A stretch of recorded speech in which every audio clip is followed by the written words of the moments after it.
Assalamualaikum warahmatullahi wabarakatuh. Di sini saya akan menjelaskan tentang support vector mention.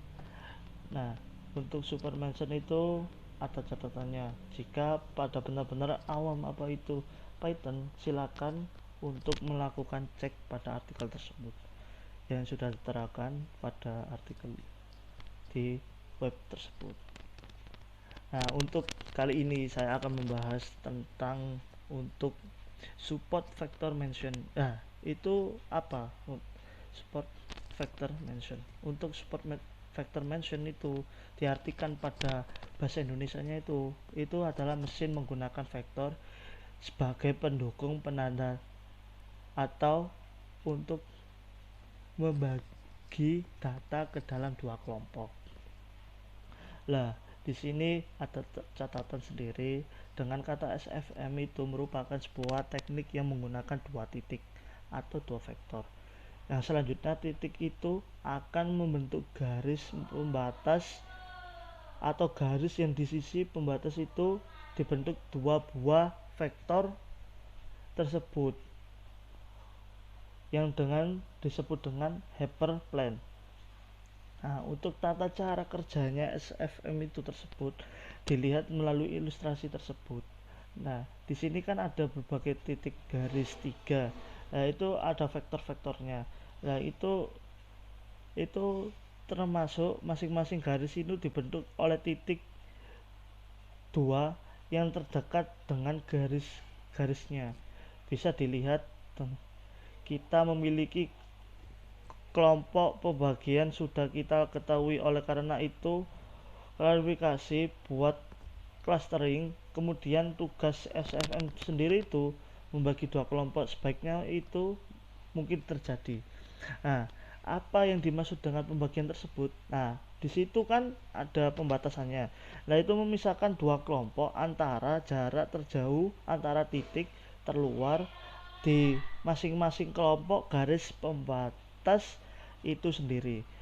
Dari ilustrasi tersebut itu, manakah yang jarak antara itu titik itu terjauh? Nah, kan di sini kan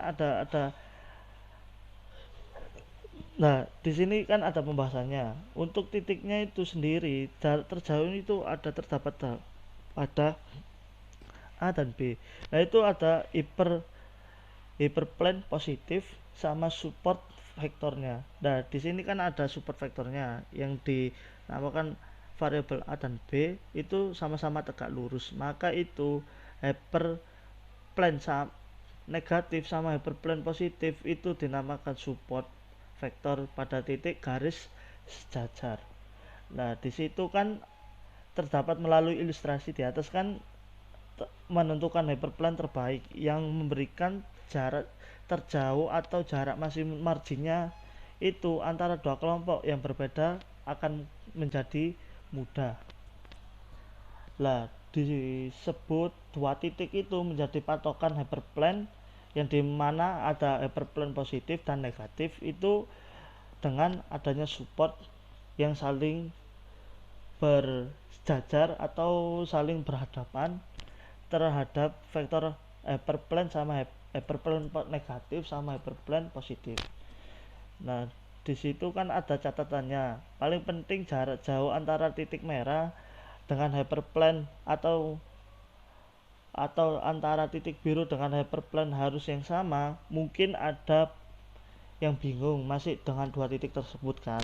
Nah, di situ kan menjelaskan bahwa identitas misalnya itu dua titik adalah benar vektor yang akan didefinisikan secara objek yang dimiliki besaran atau magnitude dan arah direction.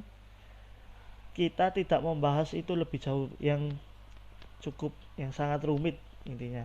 Nah, di hal-hal yang lain itu dipahami bahwa penanaman hyperplane tersebut itu sebagai garis pembatas adalah penamaan yang baik dikenal oleh data saintis atau sebagai ilmuwan di luar sana. Nah, untuk pembacanya itu menyebutnya hyperplane itu kasusnya itu dua dimensi.